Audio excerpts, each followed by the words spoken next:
start the meeting then. Hello everyone. Two people may just come at the last minute, but we'll see.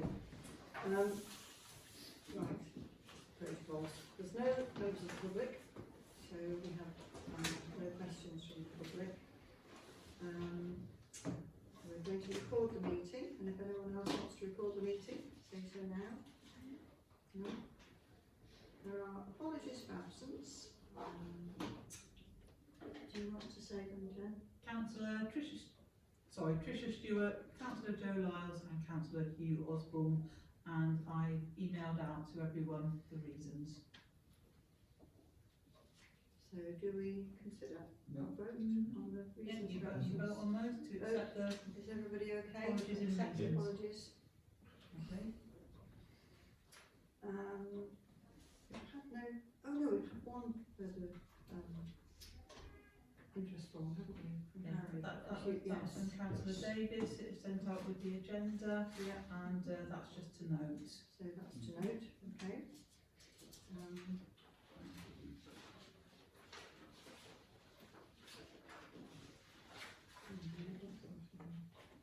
Right, no, that's just a note as well. And there's nothing else? No one else is going to make any declarations? Yeah, Yeah, but that's the next item. Yeah. Yeah. item 53, which is the youth, please have a trustee, Steve. Cafe 100. Item 48, it's the Christmas tree grants, and my wife's cousin is the landlord of the Clothes Arms and other things, so I'm quite interested in that. Hayditch Residents Association Christmas tree, I'm on that committee. Right, Harry? Yeah. No Fog Greens Partnership. Christmas tree? Christmas tree, yeah. Tom? I should declare an email club as well, because I help them with the grants form and filling it in, and I'm a member of the club, so yeah, I should declare that one. Okay. Another? I'm a member of the Home Residents Association, Right. so that's the Christmas That's the tree Christmas thing tree. again. Yeah. So nobody can speak on Christmas. So we just vote now.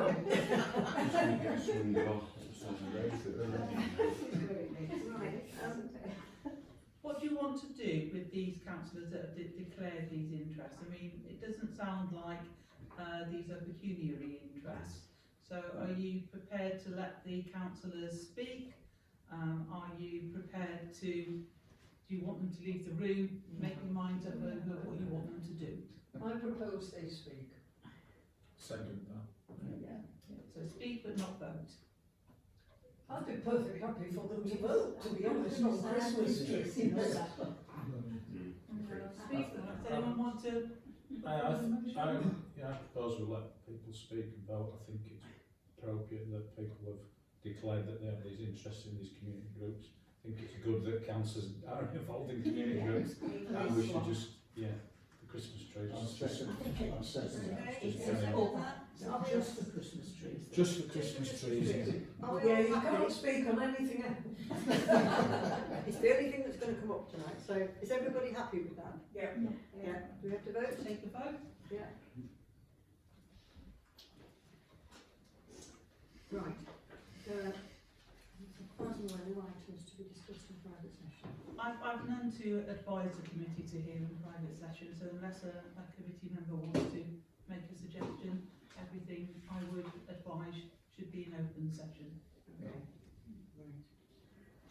Right, now to consider the minutes of the last meeting. Are there any further actions from that meeting? Yes, thank you, Chair. So minute 252630 regarding the fair and funky installation on one of the toilet exterior walls. I was asked to find out how long an installation without planning permission could stay in place. I think I did let the committee know it was 28 days according to the General Permitted Development Order. So permission had been given for this Heron artwork to be installed. I've received further communication today that Fair and Funky want to delay installing the artwork until the new year. So I just said I would inform you of that, and I don't know if anyone wants to comment on that or make any further suggestions or put forward any further motions, but that's the situation. They're going to delay installing the artwork until the new year. It might be welcome to invite them to do it for Art Week or something like that one day. We've got 28 days, perhaps you could time it to go for some other home field shows or something. Some other activity. Yeah, so something which you fits in. You have the 28 days when a lot more visitors to see it. Yeah, good idea. I'll feed that back to Yeah, them, mention that, yeah. and I'll let the committee know what the decision is from Fair and Funky Thinking. And then minutes 252631, the tendering process for Hanford public toilets and maintenance of smaller assets.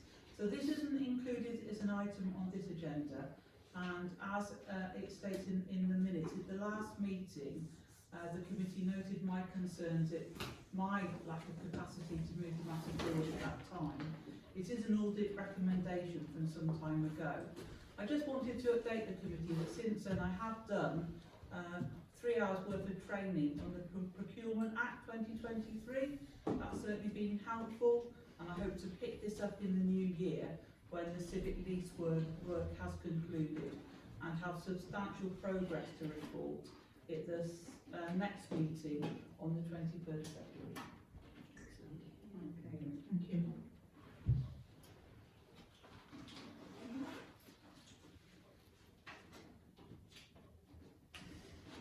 Are we still on the minutes? Yes. There's just one thing that I just wanted to ask, was the thank you letter gone to the dog volunteers yet? No, it's not. I'm so appreciative of them, I think it's an amazing job they do, so I would like that to go. No, it's an outstanding action to do. Yeah, thank you.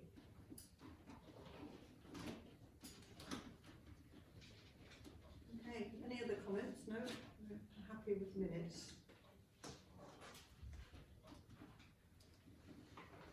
No.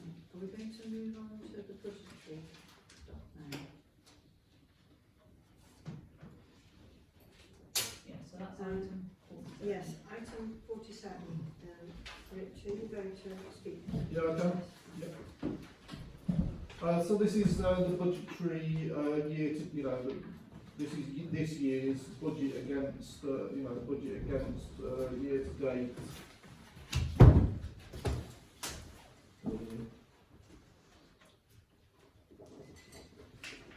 So in terms of the year to date, I don't think there was anything particularly troubling. In terms of the projections for the rest of the year, which is C3, as you can see, there's likely to be 2 budget lines which will be over budget. They're the ones in red. They're not ones that are unexpected. One of them's the Christmas provision budget line, which is probably going to be 500 or so over budget. And then the other one, I used the climate action budget line to pay for the solar panels project. So as you're aware, that some of that money was coming from general reserves that was approved by council. So that's likely to be about 4,000 over budget. You will see that there's a few budget lines that are likely to be considerably under budget, i.e. the public toilets day to day. So I just projected like 1,400 a month, which I did just by sort of averaging out the previous months. But you're still likely, you're likely to be about 6,000 under budget on that one, and with the seats and shelters, you're likely to be about 4,000 under budget. So just be aware of that when you're considering the budget for next year. But otherwise, everything's pretty much in good shape. Okay. I noticed there was a column store for dog waste. It was £1,000 in the projected budget. Why is that still there? Because, well, I was going to spend it. Do you mean why we would just spend it up? We would just spend. Yes, it was itemised like that, rather than being back in general reserves. Because we would spend it, wouldn't we?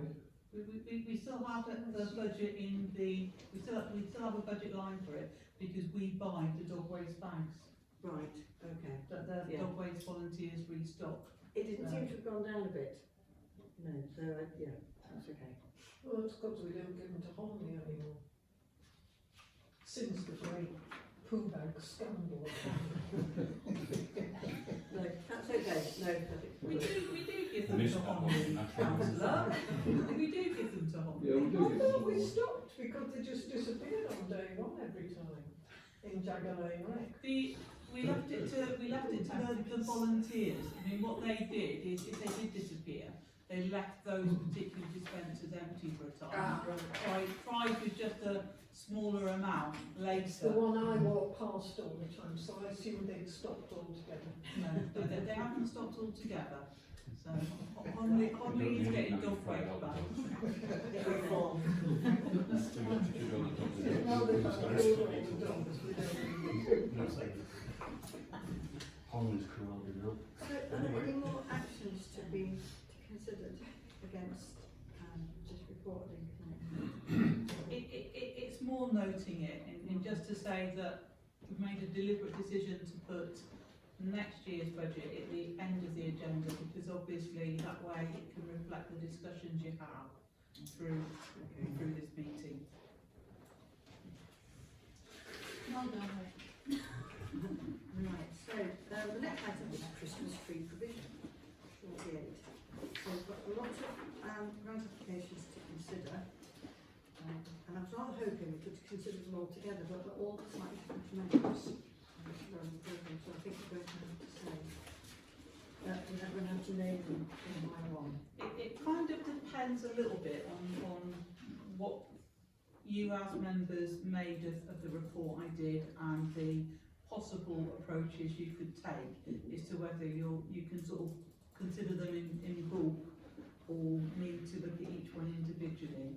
So just to say first, I wanted to acknowledge Gemma's assistance in chasing up applications and sourcing the trees while I've been away. Very, very grateful for that, because otherwise we wouldn't be getting any trees of any kind. So I just wanted to formally record my thanks to Gemma for that. So we've got Wickens Farm as a provider for this year. There's a likelihood we'll need to find another provider next year. Partly, as I understand it, we've used up all their mature trees in buying them this year, but they are the best value, and obviously they're very local. Just to bear in mind, I am certain that the cost of trees will go up next year as well. So, you know, we need to be aware of that. So we're in the second year of a new approach. Not surprising that there's still elements to develop and to move out. I think you should feel fairly pleased as a committee about the way in which this new system is gearing out. We got the full range of grant applications in, you know, with much less fuss and kerfuffle than we had last year. So that's all very positive. Obviously, where we're not getting our trees from Kirks this year, we've had to consider how to collect and recycle them at the end. And so it's been suggested we use the Scouts and make a voluntary contribution to them of £20 per tree if we're providing trees. The report that was included is D1. So Table A outlines 5 possible approaches you can take as a committee to awarding these grants and their costs. I think it's all sort of fairly self-explanatory what you can find in Table A, but it is up to you as a committee to decide whether you want to take a consistent approach to all the grant applications, or whether you want to take and consider each grant application individually. And just to say, where an applicant is yet to submit either, actually I think we've got all the evaluations in. Yeah, The one that was outstanding has come in, the new mill one. the new note. Let me have a look. I think it's been sent out, hasn't it? Separately. Yeah, I sent it out. So we've now got all the evaluations in. Where we've not yet had evidence of public liability insurance, I would suggest that any grant is subject to those being submitted. Table B just provides that overview and context of the grant application. So yes, we do have all the evaluations in now, just waiting for some of the insurance certificates.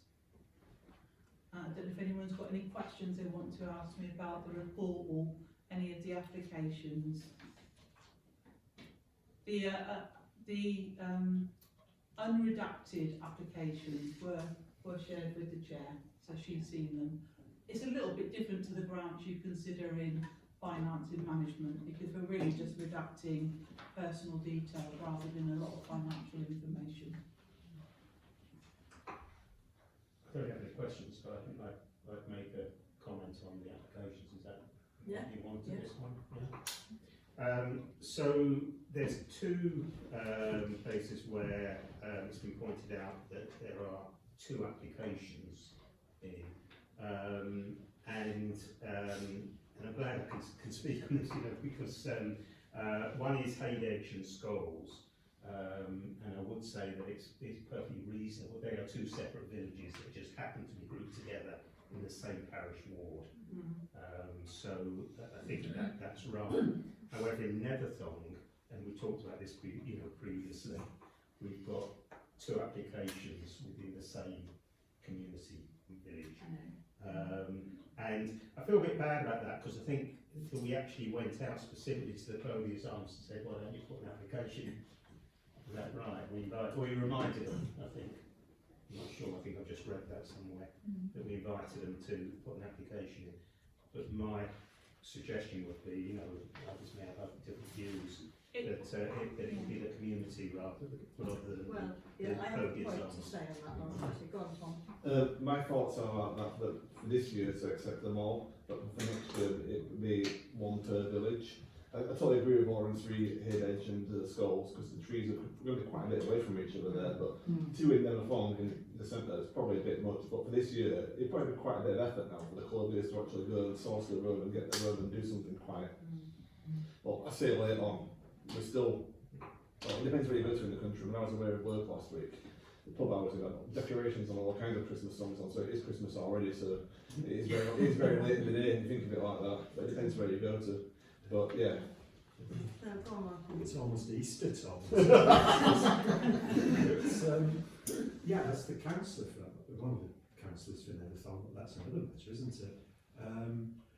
I've had no representations from any parishioners about the trees, but as the councillor for Netherthong, I wouldn't mind following Tom's suggestion of avoiding both this year and work with the proviso. Can I also just add that the Clothiers is a community-owned pub, so it's sort of, there's a church bequest, which is, I think it's a community association, isn't it? Yeah. But then the Clothiers is a community-owned pub that is doing their own thing as well, and so I am a bit torn. I see your point, there are two trees quite close to each other, but also Clothiers is doing its own thing as well. It's not just asking for Yes, money. and there were before Yeah. UV grants as well. Yeah. I think I want it to be clear that this was about villages rather than wards. So, for example, up at Home Valley, Yeah. we've got an application from Home, but we've also got one from Christchurch, all in the same ward. So, I think to say it's villages rather than wards is most sensible. Yeah. You probably say with Netherthong as well, actually. If it was like a pub like the Cricketers in Dean House, which I would class as another village, like you probably would be like thinking, yeah, that's okay. But like these are both in the middle of Netherthong, quite close to each other. But like I said, I'm happy for it this year. But next year, I would think it should be one per village. And that's not against anybody. I just think it makes sense. It's fair. The reason all the people who applied for grants last year were contacted is because that's what you decided to do as a committee in the September meeting. It was, that's the way that panned out. And the other thing to think about with regard to the applications from New Mill, the Royal Oak, the Clothiers Arms, and also Waldale Allotments Association, is if you're prepared to make them rolling grants. So just be aware of that as well. Well, actually, Waldale Allotment didn't want it to be relevant. They said not. Because theirs is an art installation in the Philippine box. They might do something different next year. Right. Sorry, Harry. I'm not going to speak in favour or against, but are these not rolling grants, so we can't vote on it this year and then do anything next year? Just not rolling grant, not where we vote on it now, and then get it for They are rolling grants, so you have made a commitment to them. right. But what you still do is get the information in from them each year. Right. Okay. So they've got the surety that you have committed to that Right, during okay. the term of this council. Right. But the actual specifics, if you like, you sort of come back to Right. here.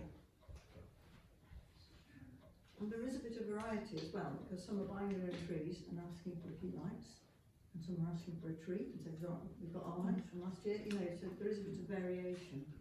And the other thing to consider is if you, for example, wanted to meet the cost of all 12 grant applications in full, there is a shortfall in your budget.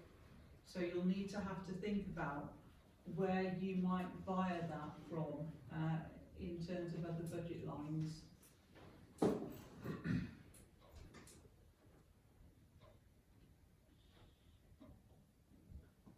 Right, so what's the next step then? Is it to actually just accept each application as we go down? And note that some of them aren't asking for the full amount. No. So I suppose listening to the points you've made, it seems to me that you're minded to look at meeting the applications in full. If that's so, you will also need to think about where this shortfall is going to come from, because you haven't got enough in the budget at the moment. So Do we know what the shortfall is going to be? If you accept all 12 grant applications in full, it's £508.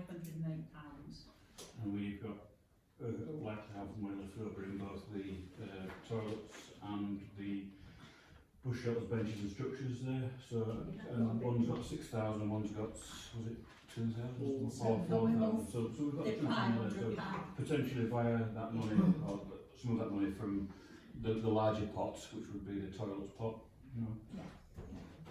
Okay. yes, I certainly think we should consider giving them to more. There's no good reason for selecting one and not another, other than the fact that Nethertham has got two, and there's good reason for that. So I think we can. I think to say, oh, we'll give 200 to one and not 250, there's no good reason for that. So we should approve all of them and buy the money from whichever source Rich says is most Yeah. Well, that's been sensible. proposed, we're waiting for a seconder. Yes. I'll second it. Right, so shall we vote to accept Damon's suggestion, and then everyone gets their money? Okay. So that has to go to council. It's a council decision to via money. So I would just assume that it will happen, but it does need to be a So decision there's of another council. step. So it's a recommendation. Yeah, unfortunately, it's not. If it's in our financial regs, that decision has to be made by Okay. council. So we have a unanimous vote to Yeah. recommend that to full council. I was just going to say we're all here, so unless we change our minds significantly. Just Yes. on the rolling grants, can I suggest that we accept is it two and you said Mulldale didn't want it and we don't do a rolling grant for the Clothiers, but we accept the other two as a rolling grant. There's an And amendment to that. Is that what you want to do? Is that a motion? Is that Yeah. something? Can I ask a question about that? Yeah. Is the Clothiers not one of the ones that might be in question? And that's why I said we don't accept it as a rolling grant. Yeah. So you're looking to accept as a rolling grant, New Mill Club and the Royal Oak. Yeah, so you're going to second it? Yeah. Then do we vote on that amendment to the recommendations? Lovely, thank you. Can I just ask a question though? If it has to go to full council, which isn't until December the 15th, don't they want this money before then? Well, you're going to have to pay it now, but Moving money on afterwards. You weren't supposed to say that. Okay. Delete that bit. Haven't noticed. Okay. There's another regulation under financial regs which allows me to, Approve it. Thank you. because that's more, aren't they? Yes. Okay. Can I just ask one more thing then? So are we going to do something proactive in relation to the Zolder and Netherthorne thing next year? Are we going to like suggest that the two tree organisations in Netherthorne compromise or? Yeah. Could call one greenhouse.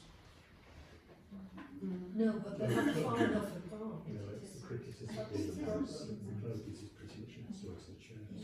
I think they need to have both groups need to have a discussion. Yeah, talk about, we need to say to both groups that next year there'll only be one, and they need to They decide. could alternate which one has which, Yeah. something like that. Yeah. Or they could have a big fight between themselves and decide it that way. It is really something. Not really that. That way if I'm drinking, I think. So what's the annual one? What's the So, annual one? I'm going to suggest that we suggest to the two people who provide trees to Netherthorne that we are only going to provide one next year. And do you want to come up, let them come up with a proposal? Yeah. Yeah, yes, yes. They need to have a discussion. Although, can we do that if we've got a rolling grant for the first one, Netherthorne? Well, that's a very good point. Mm. Well, we may have solved our own problem then. The rolling grant continues and the other one doesn't. Maybe we should just have a discussion with the brothers and just explain to them that we provide a tree already for Netherthorne. So we've accepted it this year, but chances are next year we probably aren't going to be in a position to have that. Yes, Doesn't I the think so. grant run out after this council, and so the following one, it could go to alternate years afterwards? It doesn't roll on forever, does it? It'll only be It's two on until the Christmases. council stops it. So that will be it, 2 more Christmases and it'll be the next council. Okay, Yeah. Tom, are you going to make a No, I suggestion? don't think everything stops dead with the change of Well, council. no, it would, but the council can vote to keep it going. But that may not be you though, that's a completely new council. Can we also vote to unroll the grant? We'll just be able to, if Yeah, they why did not? something we didn't If approve we of. get a rolling one, or they could opt out if we say to them, we're only going to give one to one which ward and you have to decide between yourselves which one you're having there. Sounds mean, but it's a fair, isn't it, I think? So this is what you want me to relay to the Cloviers? Yeah. To be, and indeed to the Netherthorne partnership, that yes, they've got the rolling grant, but actually, They need to when have that this- is reviewed by a new council, that might change. Yeah, they need to have a discussion. We would like them to tell us what they'd like us to do to provide one tree a year for their village. So same, maybe same email or same letter to both of them then. Yeah. Or being in both, and encouraging them to have a discussion. So they can both get half the money. Oh, yeah. True. Come up with that. Yeah, all right. Or both get half a tree. It's like, from insurance to insurance. It's really, I know.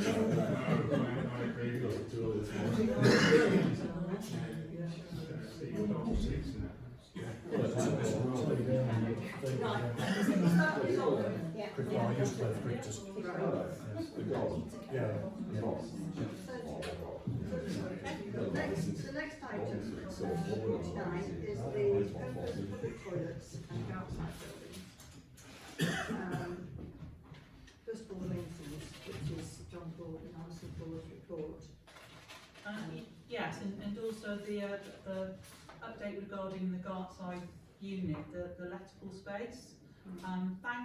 Again, I want to give my formal thanks to Gemma, who met with the Epic staff to effect a handover on Tuesday the 4th of November in my absence. There were no issues to report from that. At your last meeting, you resolved to task the existing working group regarding the toilets to explore the feasibility of installing a changing places toilet in the lettable unit. I'm not sure there's anything to report back from that, but the other thing you said was that no steps were to be taken to re-let the unit until the works were completed, and obviously you'll all be aware that phase 1 is now completed. So I don't know if there's anything further you want to discuss over the Gartside unit and its future. And then regarding the maintenance of the toilets, it's worth noting that some of the hardware appears to be reaching the end of its natural life. John makes reference to the cisterns in the service corridor, the corroded taps that got replaced, the poor performance of the inlet valve. The hardware is worn out.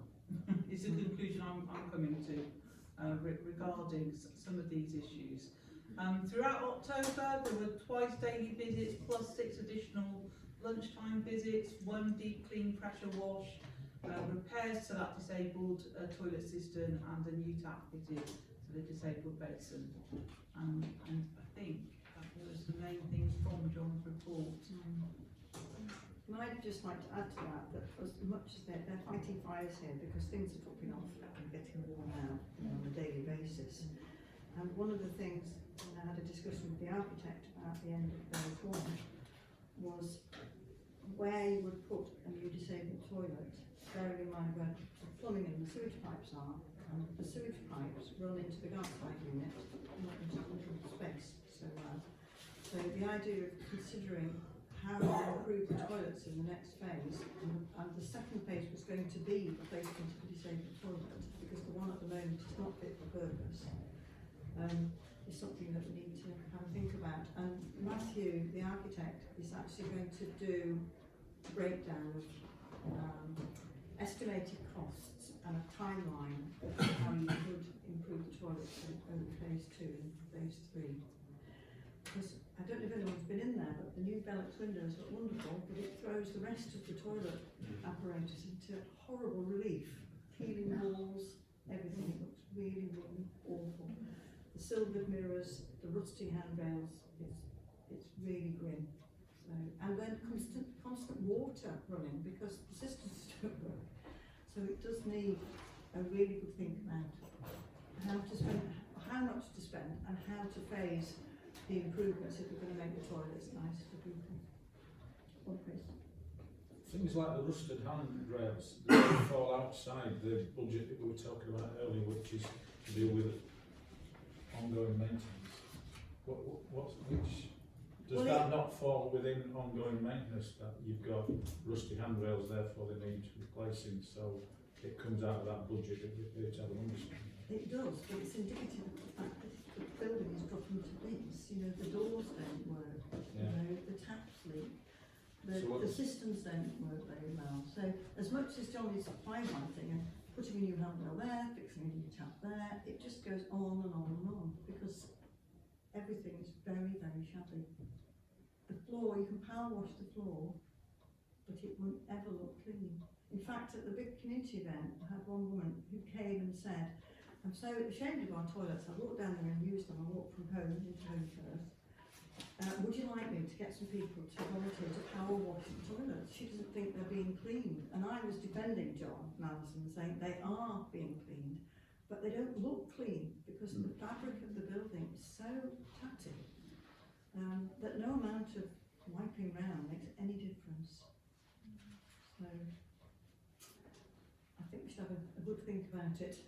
Well, can I propose that we do move forward with phase 2, having got those external works done and the roof repaired, that we are now ready for definitely improving the inside of the toilets. It's a complete job, you know, we want it well done to a high spec, and we also as well as the unit that we have been renting out,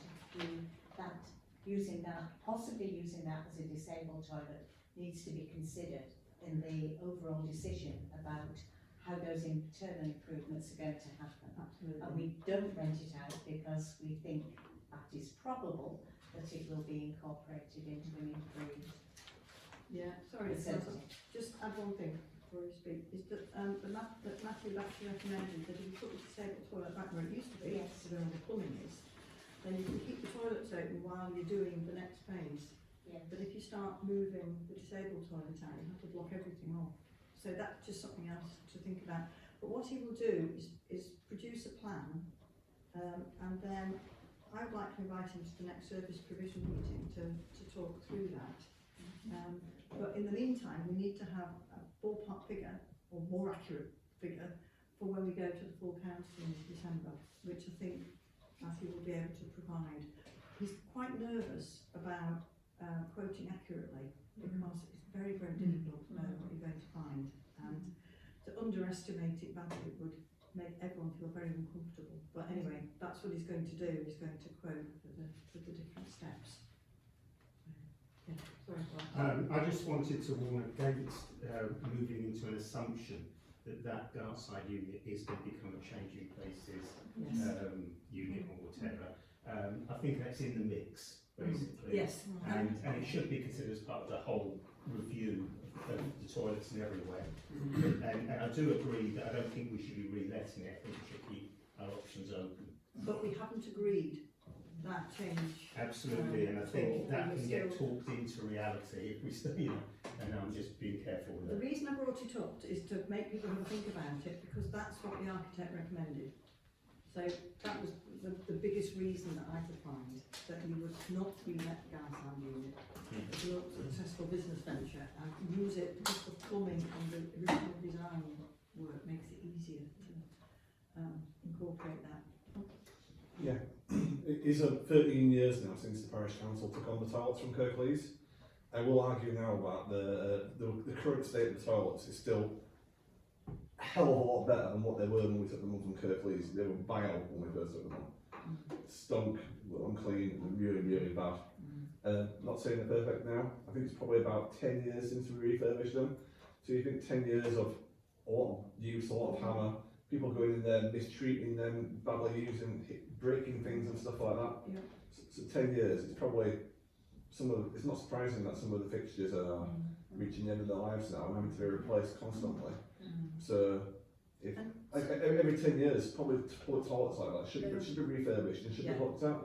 So like rather than let them carry on like they are, in not the best of ways, it's probably time that we do think about refurbishing them and making them better again for the next 10, 12, whatever years there is. With what we've done on the outsides, hopefully that should last a lot longer now, and it means whatever work we do might last longer this time. And I don't know if we replaced all the systems and all the things like that before. They could be the original stuff before, stuff that's in the service passage. Yeah. So, like, I don't know how long, I don't know what lifespan you can get on these things or guarantees you can get, but yeah, it's probably about time. Is it appropriate to ask about what people's opinions about the Gartside unit now? Or is that something for full council? Well, I think, if you wanted to have a change of use for the Gartside unit, you would need to take that to full council. But this is the right place to have a discussion over what you do want to take to full council. Right. So does anyone have any strong opposition to the theoretical putting back of the toilets pretty much as they were when they were originally designed, and not using the Gartside as a lettable space with a very iffy income, as seems to have happened over the last year? Sorry, I'm being a bit emotive here, to sway the argument. So, to keep the Gartside as a lettable unit, or to do what the architect is thinking might be the best idea, and putting that bit back into the disabled toilet area. However, whatever shape it is. I don't think we should make a decision. I mean, I do think it's not the good lettable space for a business or anything, but I don't think we should make a decision until we've got the architect's report and Right. see how that should be used sensibly and for the benefit of efficient and, you know, good facility. Okay. I'm just questioning, do we have to get more than one architect or more than one valuation? You know, is it good to get more different views? Well, I the know he's architect, already done quite a lot of work and he seems very sound. no, it's the building works you get quotations for. The architect is your advisory person. So Okay, right, that's so like we'll you get the professional same services. architect Yeah. How it is to recommend, and then we'll have to go for valuations. Like we did for the roof. Fine, yeah. Yeah, so you don't just take what he says as gospel, but what you do is you show your intent by saying, this professional person has said this is what it's going to cost to do this and this and this. Are we agreed? And then it would go out to tender, and then you would get. So we will look at what he recommends. Do we have to, or do we want to get other views on what will be the good use of this space? I don't know, I'm asking that.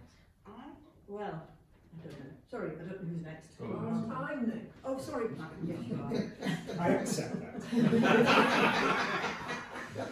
I agree with the councillor that we shouldn't be rushing into a decision, but when you talk about iffy tenants, it is certainly the case that since I have been a councillor, dealing with the tenants of that building has eaten up a lot of officer time, of clerical staff time, one way and another, with people who struggled for lots of different reasons. But I just want to say, just doing some simple research, and this wonderful thing, RE, as Boris Johnson calls it, or AI, as the rest of us do, says poorly maintained public facilities are vandalised more than well looked after facilities, a phenomenon strongly supported by research and often explained by the broken windows theory. And, you know, some people have their problems which cause them to damage toilets, and I don't think it will utterly stop if you improve them, but the feeling that you have a better facility could be very good, not deterrent, but a demotivator. Yeah, it's a principle for all public spaces. If public spaces are tidy, they aren't spoiled as much as stuffy ones. Yeah. That's not the best way. Yeah, very. So, should we perhaps just decide now that we don't attempt to let the space and we wait until we get a report from the architect and then. Which hopefully then will be it- done in the next few weeks, yeah. Yeah. Okay, so is everyone in agreement about that? We wait for the architect's report? Lovely, thank you. Could the architect also consider that a third option, which is that that unit might be a community resource in some He does, way? no, he knows that, yeah. I mean, I just put the bit about the plumbing in because it just made it, a different option. And also, he's been very good at looking after the project for doing the roof and solar panels. And he's written a really lovely report that just details everything, as has the builder, actually, under there. And there are 2 snagging bits that he's looking at. So, you know, that's how precise it's been. So, no complaints. Yeah, can you suggest, it's a long time until your next service provision committee meeting, so even if you, when you look at your budget for the next year, decide that you are going to include something for phase 2, there's a long gap between now and then looking at an architect's report towards the end of February. Would this be something you would be interested in having a special meeting, a sort of one item agenda meeting to look at what you get from the architect and then discuss, you know, in more depth, if you like, the future, what you want? Yeah, I would like that very much. Does everyone think that's a good idea? Yeah.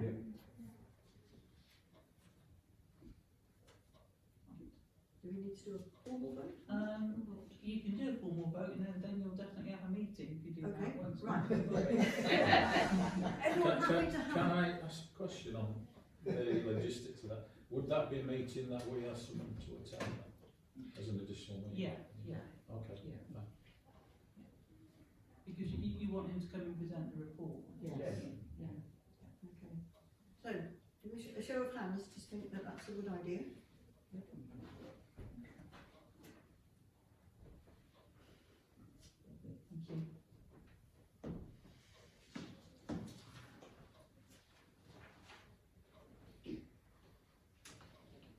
Right. 50. Yeah, I just wondered if, because you had quite a lot of paperwork regarding the solar panels and refurbishment project, the invoice from Garland's, the invoice from Home Architects, the phase 1 report. Were there any questions anyone had on any of that before we move on? Yeah, payment of invoices for small contractors. At the moment, if it's within budget, the invoice cannot be paid until it's approved by finance, I think, is that right? That's our financial regs, yes. Yeah. It is problematic, or it can be for small contractors. Can Definitely. that be re-looked at for small contractors, that we pay an invoice within 14, 20 days, rather than waiting for the next finance committee to approve it, because that could involve 2 or 3 months. And I think the small local contractors who we want to encourage are then put off by our financial regulations.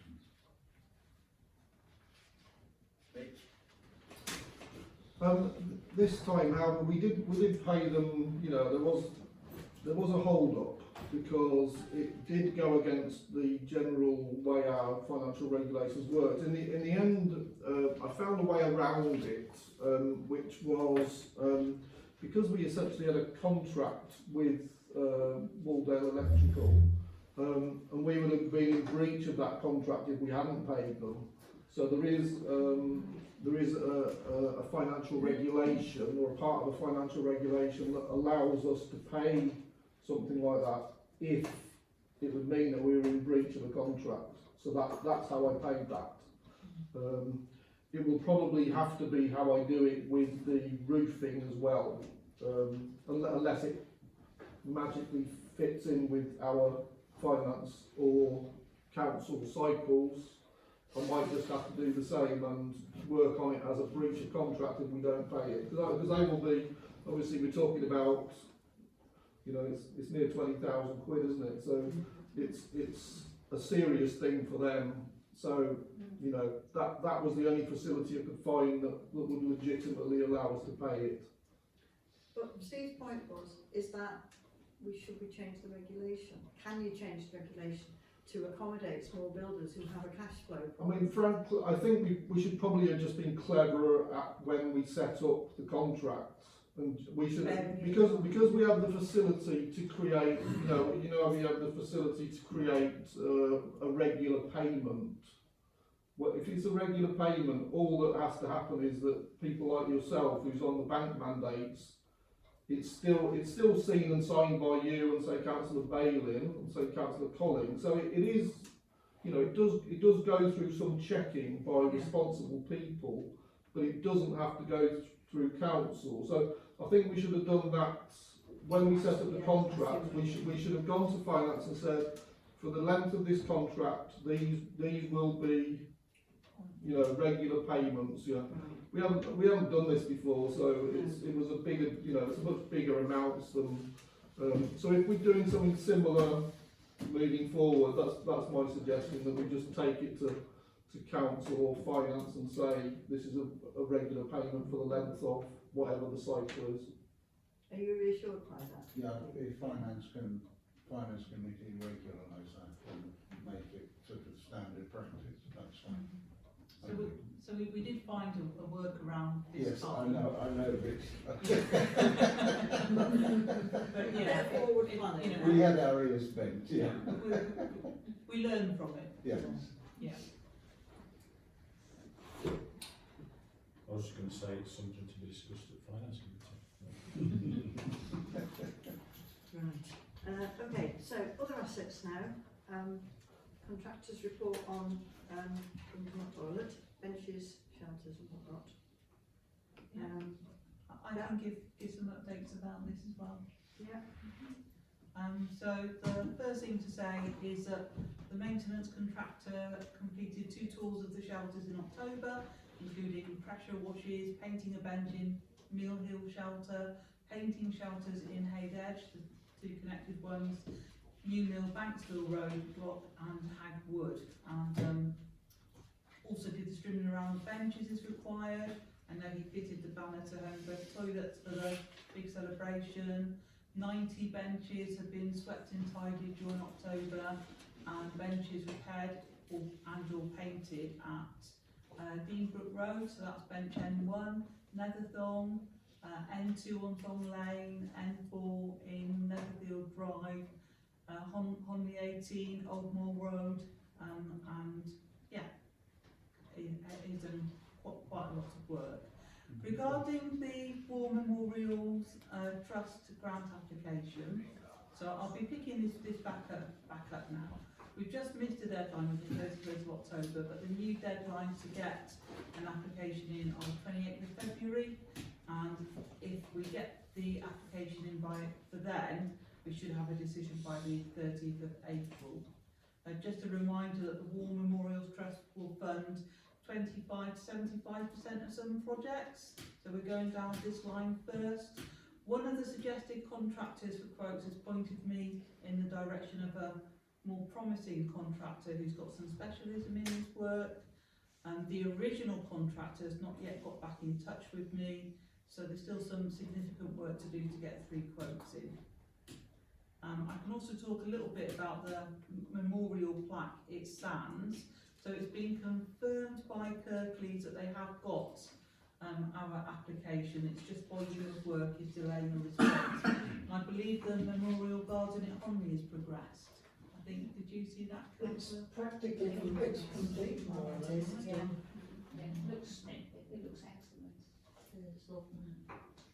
So I don't know if anyone's got any questions about what I've just said before I move on, because otherwise I've got other things to report to. Can I just say, firstly, can I commend the clerk for hanging on in there with the War Memorial thing? I know it's a challenge, you know, exactly. So also to note that John's dealing with the bramble around on New Mill in the cemetery and so on. And that was one of the things, I remember rightly, that came up when we met with the Church Council in New Mill. Yeah. So that's good news. I'm not so chuffed that the Hayde Edge bus shelter issue is dragging on. I think it's been part, I think with Jen being off, perhaps, we've lost track of that. The fact that it's been repainted, great. The roof needs dealing with.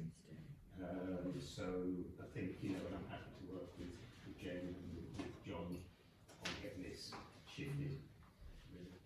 Can I just make a comment as well? I was too chuffed neither to find out that the bench in the middle of Honley was nothing to do with Parish Council, because now I'm struggling to find something to mend it. But thanks, Rich, for looking at the assets to find out if it was.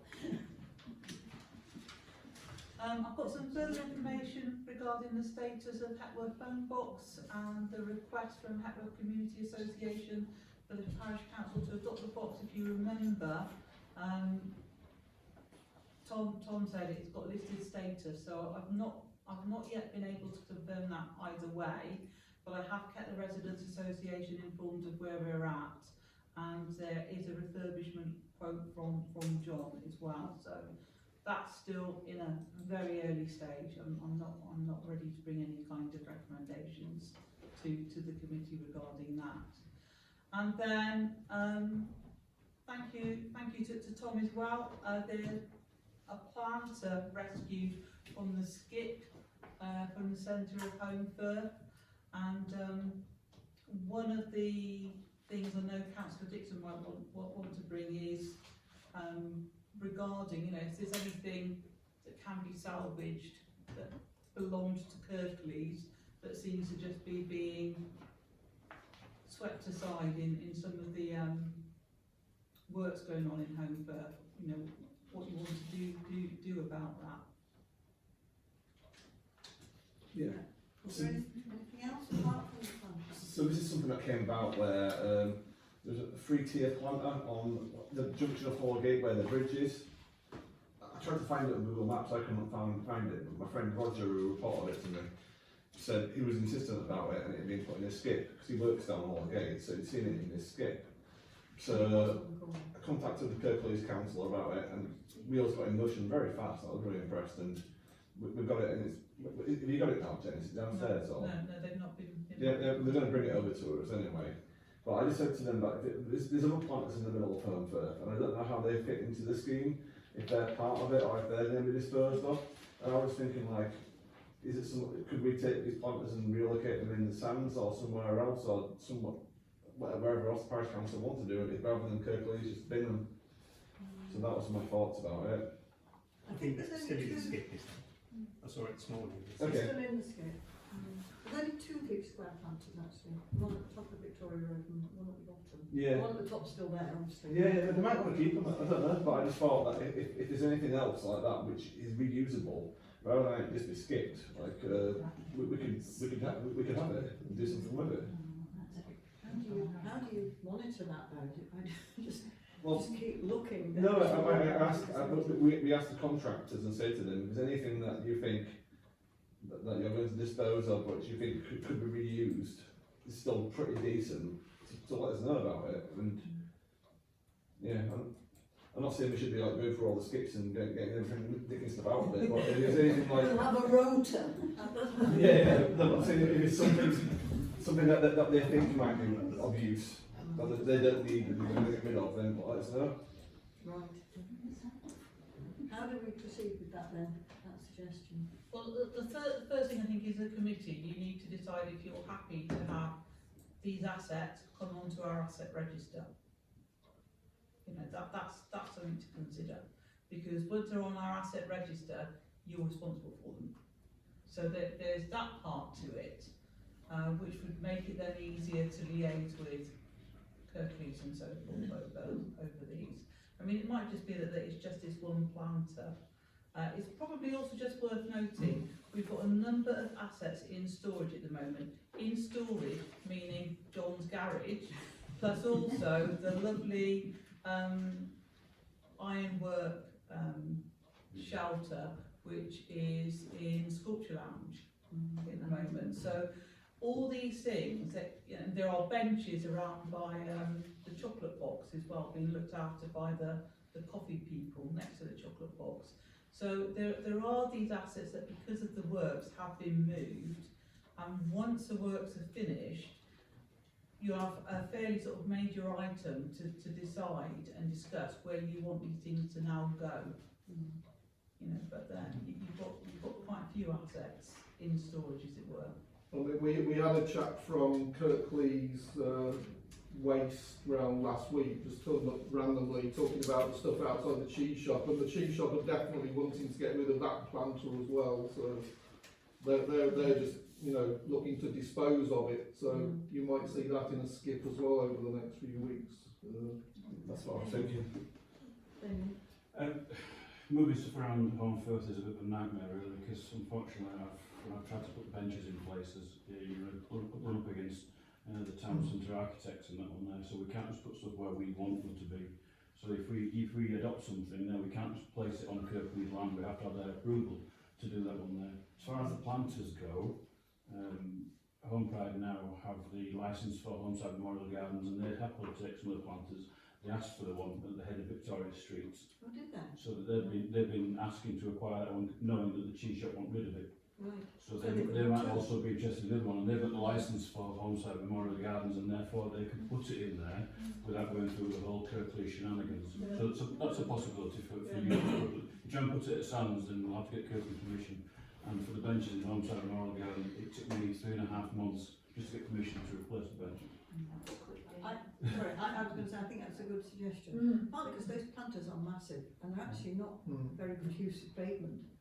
They are not really ideal for pavements, are they? No, No, so I think that's what I'm suggesting. Mary? I was just going to say, I don't think it's a good idea for us to take on random items because, you know, they add to our asset register, they are a responsibility, and then if they're planters, presumably, we would expect to put something in them. I mean, I think it's a better idea is the one that Jamie was just suggested, I think local groups should alert them possibly as individuals to the fact that these may be available. I just think we need, if we need a plan, shouldn't just be accepting on hot bits and pieces from, which become randomly available. random schemes.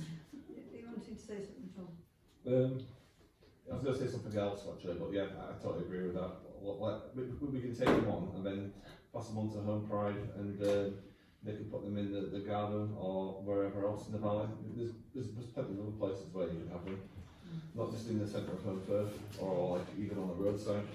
So you want us to be sort of brokers, really, you know, helping to relocate these things rather than taking them on. Well, to be honest, right, if Home Pride want to take it on from us and actually just deal with it with the contractors, I'm fine with that. But we don't even need to be the middleman.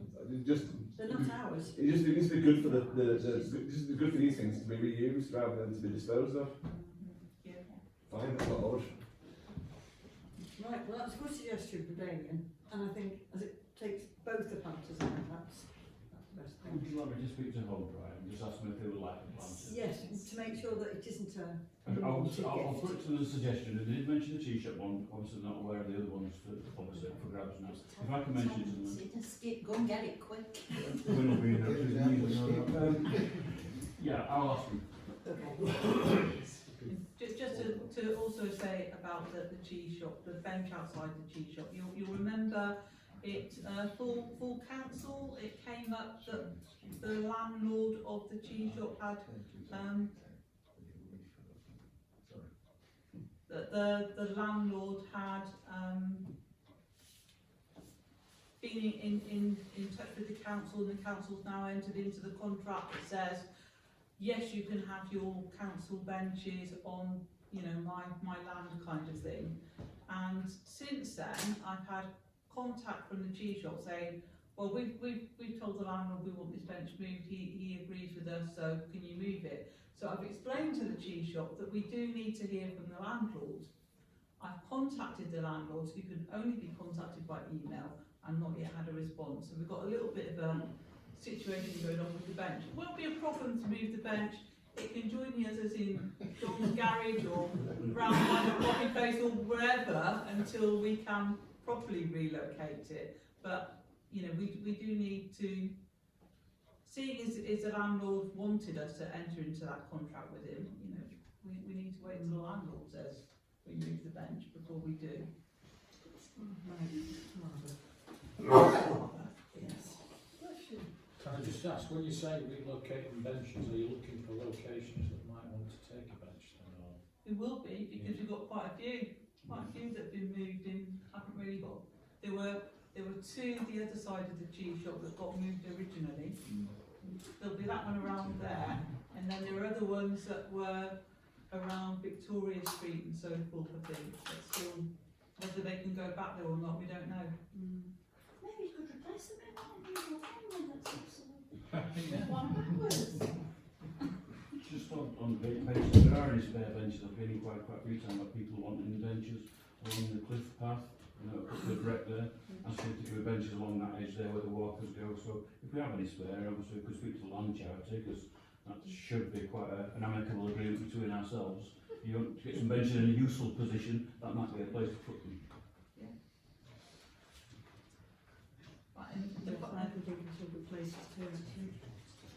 Even through the land charity or something, Kirklees is just. Can I just ask that there were, in fact, this was on the community event when people last week saying that they wanted a bench in particular places. Who should I pass that on to? Is it to you? Right, okay. Well, Cliff was one, but there's a couple of others as well. Yeah, it would be useful to have a little list of locations where some of these can get moved to eventually. Okay, I'll pass that on to you. And then could John Ford do that then? If it was our land, or like land charity land or something, is it quite a simple procedure? I would have thought if the land charity gives permission, yes. Yeah. But for them elsewhere, is that quite a long process, you know, if you wanted one, you know, near it is? Oh, yes, Okay. yes, it is. So me passing on and saying, you know, this lady would like one, you know, on her dog walking route, that's going to be ridiculous. It's They don't want to be possible dead that it before could she take gets it. 20 years. Does she have the land? No, so we can't just put these that we've got anywhere. Yeah, and also presumably you want to wait until the works is finished, because some of these that were in the centre of Benford that's got moved, you know, they might find places. Is it the track on top of the cliff, the thing, or is it the actual blind charity bit which is down below? Down below a bit, do ask me for. Okay. Yeah, there isn't one there at the moment. It's place where I was going to say on the track on the top, there is one on the far side, quite a bit further on, but there isn't one on the other side, but then there's not much space there. Okay. I was just going to say, it just depends on who the landowner is with benches. So I got a memorial bench put in on my day, because only Village Trust agreed to it. Local cemeteries might take them. But if it's too clean, I appreciate that's a problem. If you're going to a private farmer, that can be very difficult. We've probably got some benches as well, which might be approaching end of life, and they might need to be replaced. Well, I was suggesting just provide a good one where the current Mention that to see what John thinks as well. Might work like There's a man in Honley who is, he did it for the memorial garden. He did about 3 benches. He takes old benches and makes them good again. I mean, takes the useful bits and the metal bits and puts new wood in and stuff. John does that as well, though. He takes all the good bits he can do and refurbishes them where he will salvage as much as he can. Yeah. No, some good suggestions. Right, New Mill Close Cemetery. Yeah, just before we move on, I didn't know if there was anything anyone wanted to raise regarding the Sedum Roof project and chapters, etc. No, there isn't from me because the people in Honley have been concentrating on other projects, gardening projects like the library and behind the shops. And I don't know that it's going to go anywhere now, this green thing, with the people who originally suggested it. Yeah, coincidentally, I happened to find out who the guy was who'd actually done the assessment of that bus shelter in Honley. And basically they've had to reconstruct the roof, the shape's all wrong for that. So I think that Honley one is a non-goer. So it would be whether, for example, Lawrence's bush shelter at Head Edge, whether we'd want to try it there. If you could send me the details, send me and Jane the details of the person that assessed that would be helpful. Yeah, I can. Was it the Please. Burnham Nelson? It was Peter Van Houten, yeah, but he don't, I don't think he'd work it out anymore, but I think it would be that firm. Oh, right, Yeah, yeah, yeah. because that was the firm I was given. Yeah. Yeah. So I think it's down We here. can assess it. No. It also makes me suggest though that the roof of the bush shelter in Honley does need looking at because it's sagging. So, in the way that the toilet roof, when we looked, was coming adrift at the top, I think it's coming adrift. So, Is that just an item for John to look at again? it's a hefty item, it's not just a lick of paint. Sorry, we're talking about the Honley shelter. Honley Centre shelter, Yeah. slates, Do you want John to do an assessment? yes please.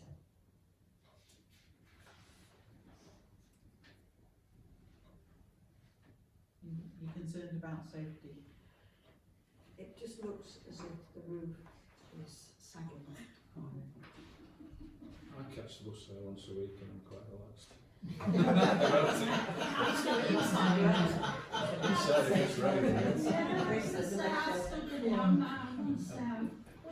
It's just like a little row of hard hats. Well, I think in terms of it's our asset and we actually think about the long-term maintenance of these things, then yeah, it's only going to get worse if we don't do anything with it. It's very relaxed. Right, New Mill Close Cemetery then. New Mill Close Cemetery. Just to repeat something that Councillor Bailey said earlier, so John's going to use his third visit to New Mill Close Cemetery to clear the brambles encroaching on the graveyard, and that's as a direct result of what came out of that meeting with church officials. So that was really useful. Right, so, Lawrence, is tourism. Not much really to update. I mean, there are a couple of things going. I mean, of course, as you know, some mistake. I think the final decision from last full council was that some of the tourism EMR was used to support the. Am I right in saying it was the same money? Mm-hmm. Yeah. To support the initiative in supporting the town centre, businesses and so on. So that was a chunk of that. And there are things going on in terms of the Home Valley Tourism Partnership, which we are the council is one of the members, one of the partners, and this kind of goes into how we're looking ahead. The Heritage Week thing is now morphing into a heritage centre type of project, but we've got, there's a meeting early December, so more on that next time. Right. Just on the Heritage Centre then, is the Civic being considered as a possible venue for this Heritage Centre? As is the Gartside unit. No, No. the As is the Gartside unit. Right, okay. Can you fit in there? I mean, It's for discussion. For discussion. I think so. Can I come back with more information next time? Okay, well, I This is said bigger that than it's it's a on good. Roseman. I know it was part of the suggestion at the public meeting that the Civic had, to have that incorporated and would be. I think there's good for the Civic, there's you know, various so options I'm sure actually there being are, looked at, yes, and yeah. various models and formats for Yes. what a centre. I Could use be. that word loosely. Yes, okay, fair enough, yes, but, yeah, No, good. Right, the next item is Transport Working Group. Youth No, work. Youth work. Oh, sorry, I've done pages over.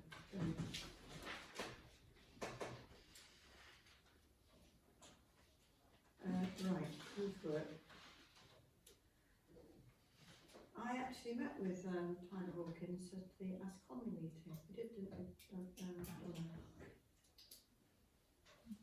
Sorry?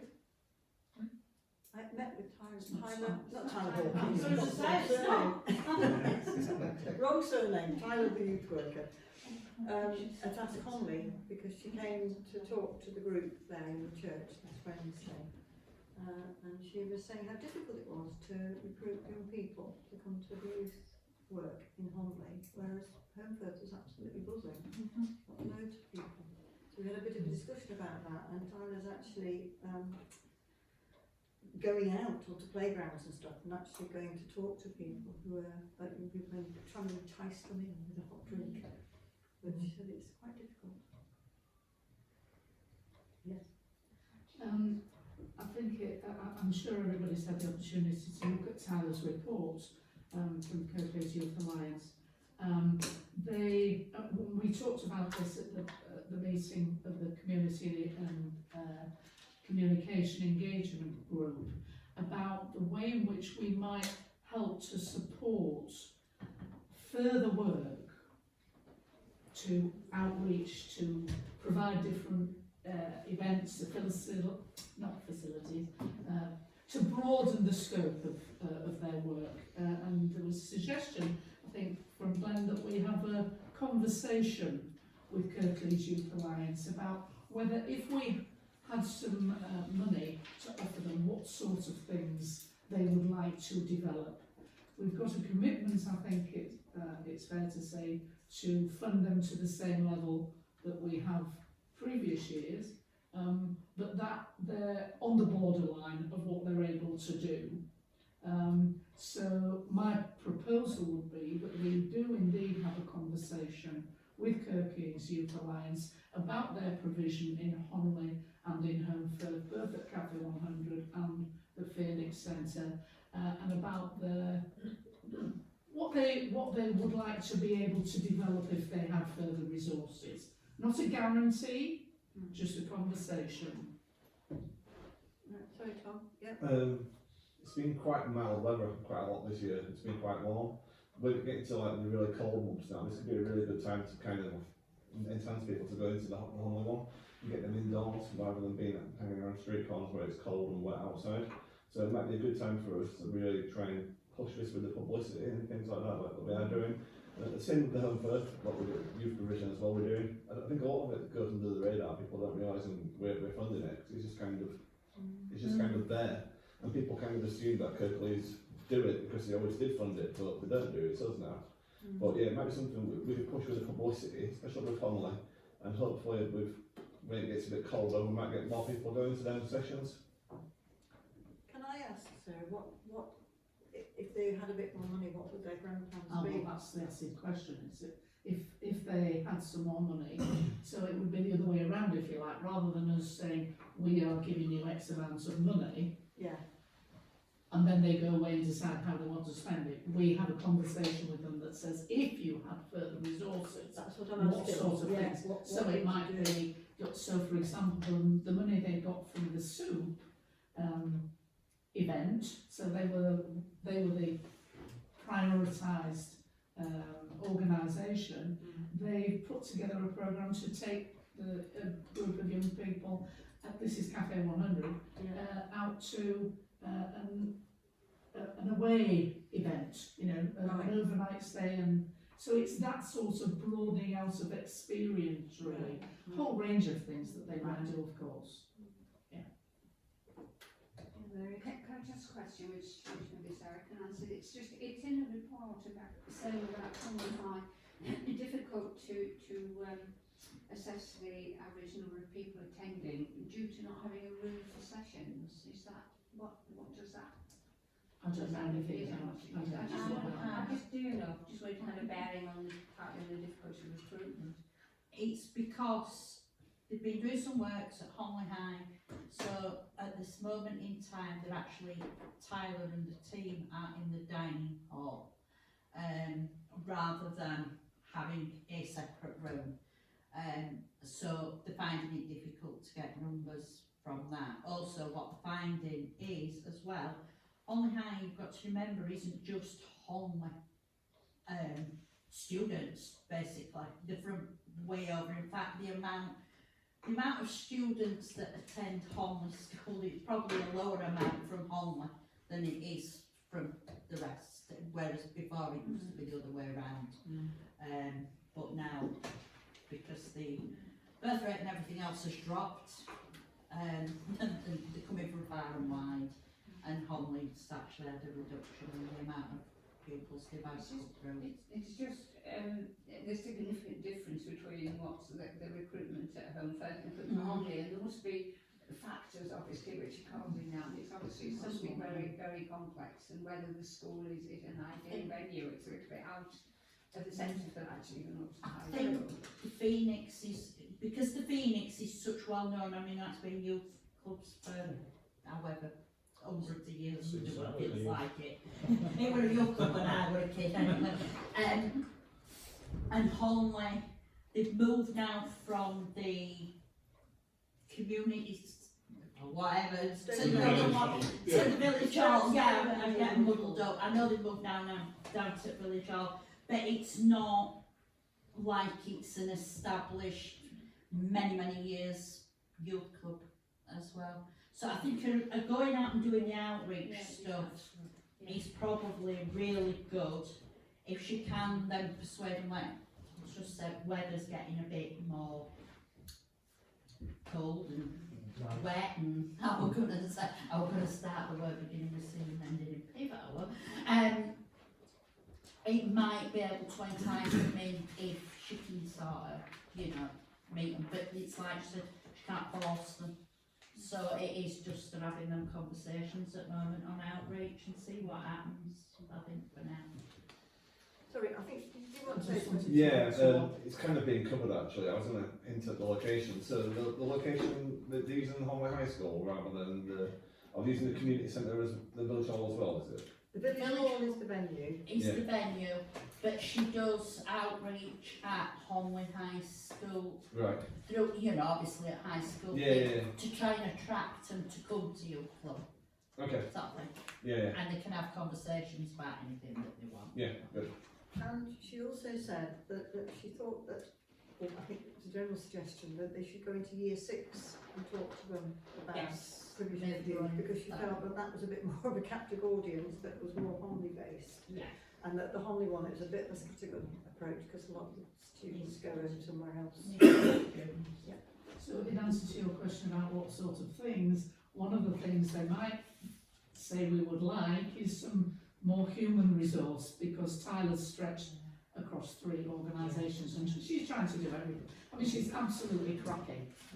I mean, we've been really lucky to have recruited her. There are other people working with her then. There have been volunteers. Oh, are they? Just volunteers? Right. She So did that's, mention some of that's that. part of the picture, I think. Yeah. It's not just about events or buying stuff. It's human resource as well. I don't think it might pick up though over the winter. It usually months. does. It usually does. And then the minute we hit spring and summer, the part of the issue says, oh, you've got that much stuff going on. You've got your cricket, you've got your football, you've got everything. And they all go to somewhere else. So, but I don't think it'll pick up. Right. So, is there anything else to comment on that?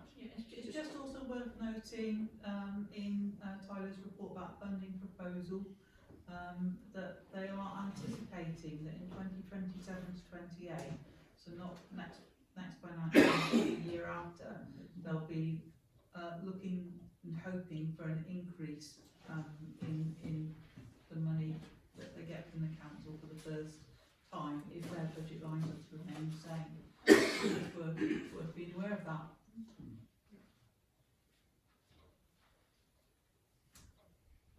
Right, so we've noted that, and I think that there's a bit in the budget line at the bottom. Let's actually mention it. The next point is transport working group, and minibus provision. So should we start with the bad news? Well, I was going to say, before I get on to the bad news, I'll start with some other bad news, which is that I was disappointed that the local transport providers didn't didn't take the opportunity to be involved in the big community celebration. You know, despite a couple of contacts. I did have Dave Keeley from Wicked come back. He pursued it with Metro, and they finally said, actually, we're not doing any of that sort of promotion stuff anymore. So that's disappointing. I do kind of feel, to some extent, we're a bit alone in driving this, this sort of use of local buses and so on, which is frustrating, I think. On that, the second, and Sarah's going to say something in a moment, I think, on Park and Ride, but on the second thing, which was, we brought to the last service provision, the Transport Working Group was wanting to commission a paper leaflet that gave the routes, etc. And so we were on that course, and we've been frustrated because unfortunately our preferred designer has had to back out for personal reasons. So hopefully sometime in the future that might change, but for the time being we're going to have to look for an alternative, and Joe's going to get on the case with that. And I think Sarah might want to say something about P&R. Right, indeed. So on the 30th of September, I went and met the directors at the auction market down in Homebridge, and cut a long story short, they were interested in principle in having a look at the possibilities of hosting a park and ride, but they wanted to have information prior to that. They wanted to have information which would help them move that forward or make a decision which were based around the impact on business rates and would it need planning permission. So I contacted Isabel Whitworth and she's got back to me to say yes indeed you would need planning permission and it would be after planning permission was granted that you would then make an assessment about business rates, etc., etc. So that's where we are. I think that the good news is that this wasn't not a chance to, we'll have a look at it. So I think that's progress. So I have told them what's been said, so I need to now go back and say, okay, how would you like to proceed? Can I ask, is that, were there any times, like parts of the week or festival days or anything? All up for, All that's up for discussion, but not Tuesdays. but not Tuesdays. And the other thing to say is that in her reply, Isabel said, there is nothing, as we know, there's no park and ride in Kirklees, but for reference, a similar facility in Pontefract is already listed on the website for valuation and the implications of doing it, etc. But she also said it would be really great to link up with this and see what support I can provide. So that felt positive as well. I've seen other places auction sites being used for park and ride actually. There's one in Derbyshire and there's one near Skipton. Is that the cattle market? Sorry. Yeah. Right. Yeah. The tested market, is it called? Cattle market, yeah. Do they do pigs? H.A.M. With the tested market. And then the other thing I noticed there, I went to talk to someone from Northern Rail Partnership at Homley Station, because one of the other big things in Ask Conley is that people are very disappointed at how shabby Homley Station is, and it hasn't got access for disabled people because it's just got one massive flight of steps, and it's just grim standing there in the cold with a man who came to talk about it who has got severe arthritis and is partially disabled, and there was nowhere to sit down for the first part. But the other thing that I noticed was that the Stotts bus came and has 1 minute to rest at Homley Station. So we were there for the two trains that arrived, one Huddersfield to Sheffield and Sheffield to Huddersfield, and the bus driver got out and showed me the timetable. 1 minute they rest there, and it's not actually, it's between the trains. So it works for Sheffield, it doesn't work for Huddersfield. it didn't work for either today. No, so it's just, yeah, so that kind of idea of joined up public transport is, that was kind of quite an illustration. And if the train is delayed, as it can be at Penistone, because there's only certain passing places on that line, the bus does not wait for it. It doesn't wait anyway. 1 minute. Yeah. If Tom. Last year when I did a bit of a recce on the buses, talking to the drivers, and were saying that the timetables that they have are really hard to stick to at the best of times. So during the day when it's busy and stuff like that, they find it really hard to get there on time, and I think like the first bus is kind of like that quite a bit at the moment. So it's difficult for them to match up with the trains at the best of times. Well, yeah, it is. And just generally, I mean, the man was showing me his schedule to get to North. It's not a public service. I don't blame the drivers, it's just really hard for them. Yeah, I'm very sympathetic. I mean, I think, I would hope things could be done now about that, but I think I'm holding out hope for after 2027 and franchise and so on, that things will be better coordinated. Maybe I'm acting under the illusions. It's got better in Manchester. Well, Yeah. you need one person in charge of everything. Yeah. Yeah. Community Rail Partnership. No, not. Is it Community Rail Partnership? There's so many acronyms and so many headings. I'm a bit confused actually. But the chair of this is Andy Burnham, and the vice chair is the leader of Bradford Council. So they are trying to look at it, and they're trying to hang on because of the general feeling that rails will be nationalised in the not so distant future. Is it British Railway? And so it would make people talk to each other a bit more. Maybe you're not. So anyway, that's my contribution. So, Chair, before we go on to the next items, can I just say that we've got the Setting the Service Provision Committee budget. We're scheduled to start your discussions about that at 8:30. yeah, And you know what I would say is your next two items, unless they're going to be brief, you might want to move the budget one forward so that you are okay. discussing that in plenty of time before the end of For the the half meeting. hour. Okay. Are we happy to do that? Just swap it round.